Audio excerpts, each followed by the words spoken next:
What is up, Nets world? We're back here on the Believe in Nets podcast on the Believe Podcast Network. As always, I'm your host, Erik Slater, Brooklyn Nets beat reporter for ClutchPoints.com. And the Nets are in a bad place right now. Lost 3 straight, 9 of their last 12.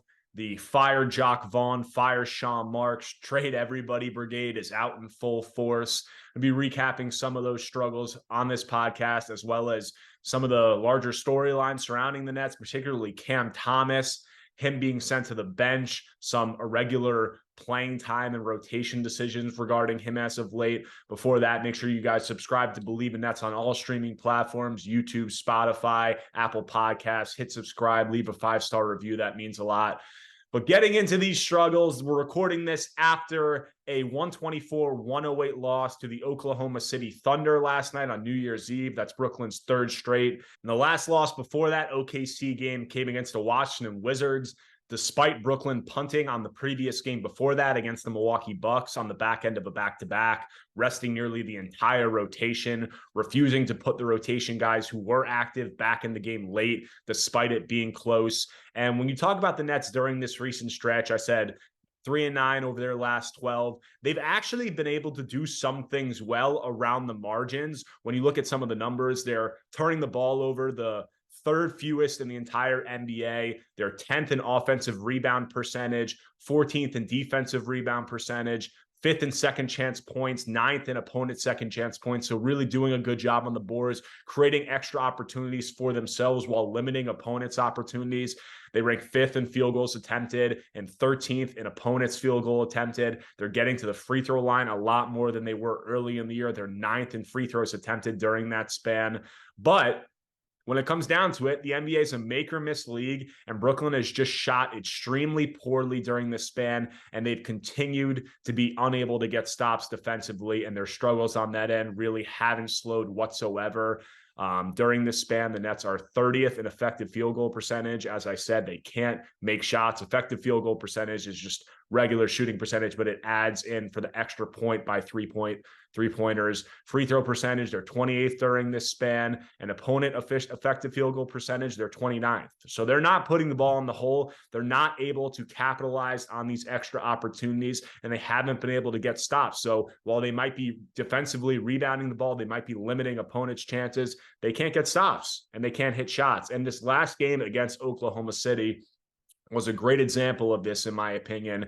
Nets took 17 more shots. They grabbed 17 offensive rebounds compared to 5 for OKC. They only turned the ball over 6 times. They scored 19 points off turnovers compared to 4 for OKC. They took 11 more free throws. But once again, like I said, they couldn't capitalize on those extra shots and couldn't get stops. They shot 38% from the field, 38 of 100. They missed 11 free throws, shot 20 of 31, 64%. They converted on just 12 of 46 three-point attempts. That's 26%.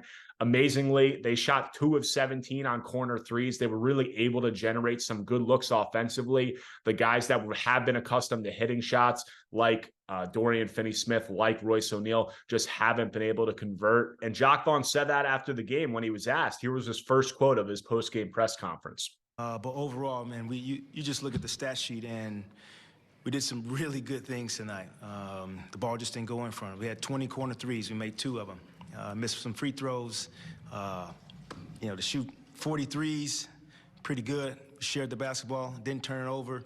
How many more shots did we have than them? 17 more shots.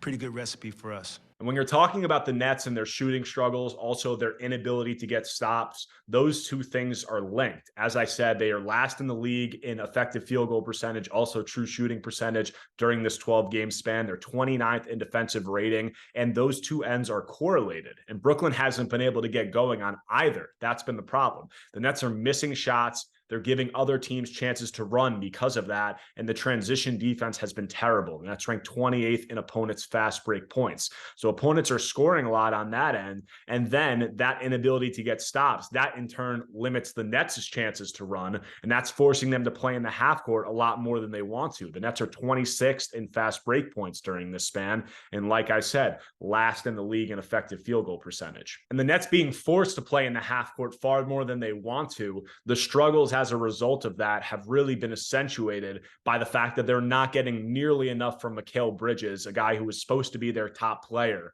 Over these last 12 games, Bridges averaging 17 points per game. He's shooting 39% from the field and 32% from three, even only converting at 78% from the free throw line, well below his career averages and also what he had put on display over about a 50-game sample size prior to that with the Nets. So that reality of Mikal just being in a really bad rough stretch in terms of shooting the basketball, that has kind of shined a light on all of these half-court inefficiencies that the Nets had early in the year. Because even when Mikal was playing well, those were going to be present. The fact that he has now regressed over these last 12 games and really shown an inability to be efficient from the field, that has made things a lot worse. And then when you're talking about the shooting struggles as a whole, the Nets really built a roster and identity entering this season around trying to win the math game in these games. And what that means is they were trying to capitalize on, shooting threes at one of the highest rates in the NBA, getting those extra opportunities. You look at the roster they have guys like Mikal Bridges, and then surrounded by Cam Johnson, Dorian Finney-Smith, Royce O'Neal, even Spencer Dinwiddie. They have guys like Lonnie Walker coming off the bench and shooting at a really high level. So all of those three-point shooters and the way that they wanted to play, which Ben Simmons, honestly, early in the year was at the center of this with him pushing the pace, facilitating, being out in transition. They did it for a 6-game stretch. And even after Simmons went down, they were able to do it for an extended period, and they were able to win that math game early in the year. But they've done a complete 180 over these last 12 games. During that span, they're attempting 34 threes per game. That ranks 14th in the NBA. In the stretches prior to that, they were in the top 3 or 4 in the NBA. And on that low volume that they're at right now, they're not even shooting well. They're shooting 35% from three. That ranks 24th in the NBA. And then they're getting killed on the other end. Opponents are shooting 43.5% from three. That's the best percentage in the NBA that any team is giving up. So with that, opponents are making 3 extra threes per game. So that's 9 points that Brooklyn is giving up each game. And with their defensive limitations, with their lack of offensive firepower in the half court right now, that's often the difference. So all of these things, their free throw struggles, they've missed 8, 9, 10 free throws, it seems like, in 4 or 5 of their last games. The 3-point deficiency, all of these things have been things that they just haven't been able to overcome. And they really need to get guys shooting at the level that they're accustomed to. And if they continue to do things around the margins, and if these percentages regress a little bit to what they were,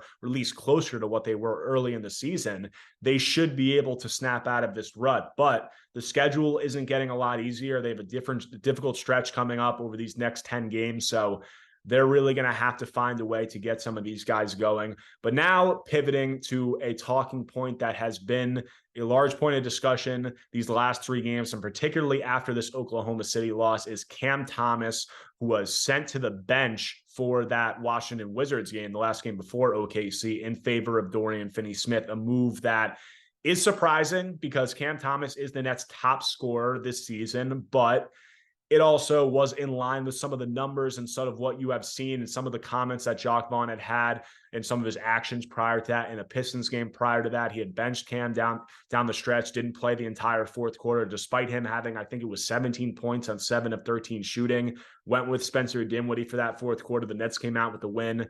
Then he sends him to the bench. And in this Oklahoma City game, he had 16 points on 6 of 10 shooting in the first half in only 11 minutes. He had played, I think, the 5th or 6th most minutes out of the guys on the Nets in that first half. And then despite that, high-level start, he doesn't come back into the game until 3 minutes left in the third quarter. And the Nets were trailing by 3 at halftime. By the time Cam comes back in late in the third, the game is at the OKC has a 10-point lead, and then the game just continues to get out of hand. So this really gets to a conversation of what's going on with Cam Thomas and this Nets team. Why is a guy who is their top player not playing in the second half or playing extended minutes early in the game when he has it going like that? And Dwyane has really been put in a position where he's had to somewhat choose between Spencer Dinwiddie and Cam Thomas. And he was put in that position with the starting lineup decision, and he went with Spencer Dinwiddie. He put Cam Thomas to the bench. As I said, he brought Dorian Finney-Smith. And the reason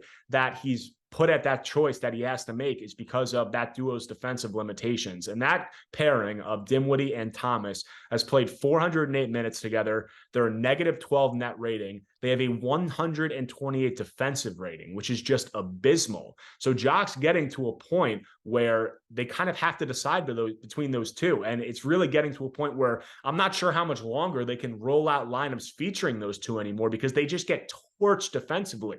And on top of that, they haven't shown the firepower on offense anywhere near at a level high enough to warrant those defensive struggles. And I said he's being put in a position where he has to choose between Dinwiddie and Thomas. And over the last 3 games, Vaughn has clearly preferred Dinwiddie. And it's important to note that preference has come despite Dinwiddie playing poorly. Over these last 12 games, Spencer is averaging 13.7 points.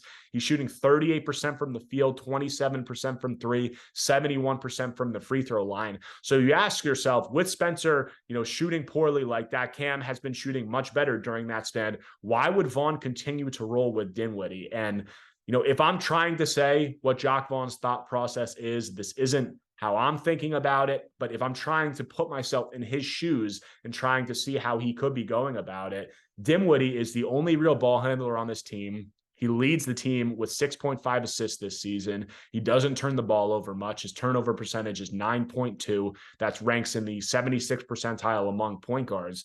And that's an area, passing, facilitating the ball, that Thomas really hasn't shown improvement this season. Thomas has a 29.7% usage rating. That's the highest on the Nets by far and ranks in the 92nd percentile among combo guards.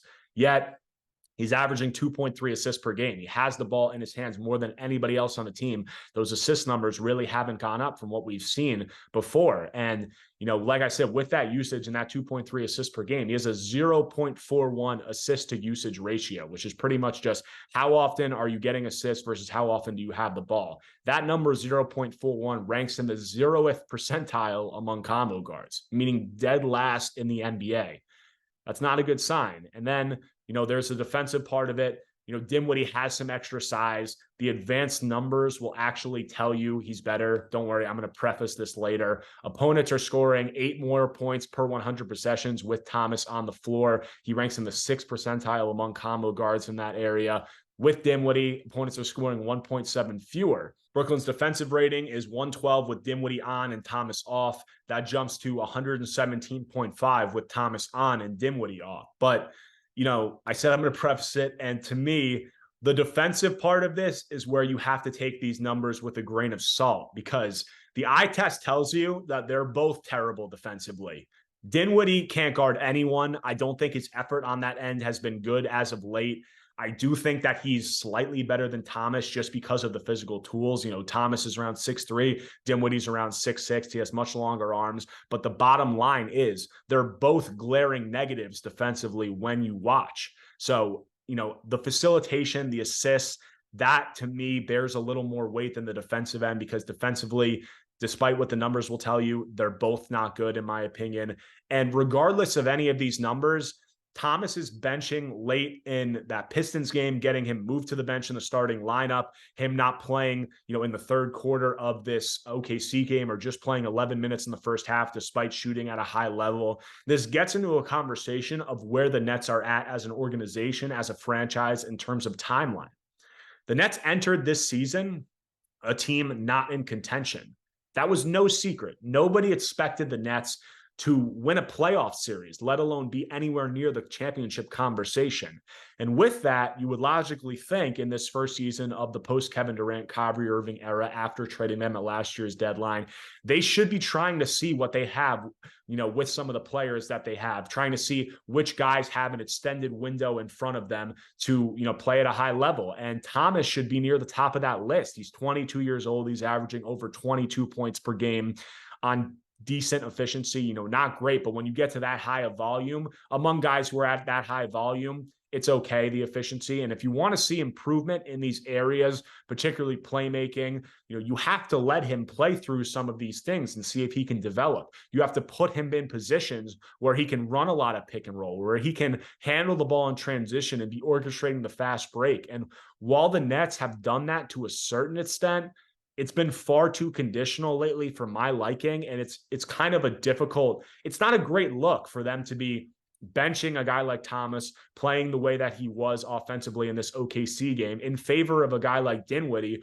who is 30 years old and honestly isn't playing basketball at anywhere near a high level right now. So if you're looking at it from the numbers standpoint, the numbers will tell you a story of what Jacque Vaughn is seeing and the reason that he's getting in to these decisions. But if you're looking at it from a perspective of, the Nets not being anywhere near contention right now, and then having a young player in Cam Thomas who potentially could improve in some of those numbers in some of those areas I talk about, if you give him a little bit of a longer leash, if you give him an extended period, it really isn't encouraging right now from that decision-making standpoint, in all honesty. And, last season was a major red flag, in my opinion, in terms of where the Nets stand with Thomas after they traded, Kevin Durant and Kyrie Irving. There was a glaring need for scoring. Right before those trades, Cam obviously had the 3 straight 40-plus point games, became the youngest player in NBA history to do that.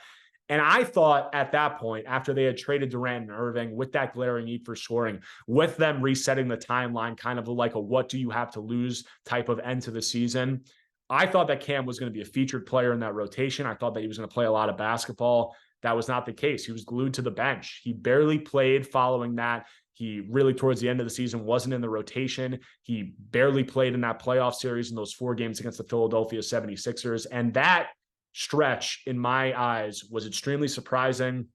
And like I said, it was a red flag in terms of where the Nets stand with Thomas, in terms of how they're viewing him, their opinions on him as a player in the long run. And it's not entirely surprising because, like I said, a lot of the advanced numbers on Thomas aren't good. I think if you were to put him on the trade block, there'd be a lot of teams that were very interested. There'd be a lot of teams maybe that don't have that same level of interest because Thomas is a polarizing player around the league. He's a small guard who, is very bad defensively. And while he has extreme offensive skill, it's tough to say, does that skill warrant a usage and a feature role to the extent that he's going to need to make up for some of those other deficiencies, whether it be defense or playmaking? So, Thomas is a promising young player, and the Nets right now aren't sending signals of a team that is prioritizing his development.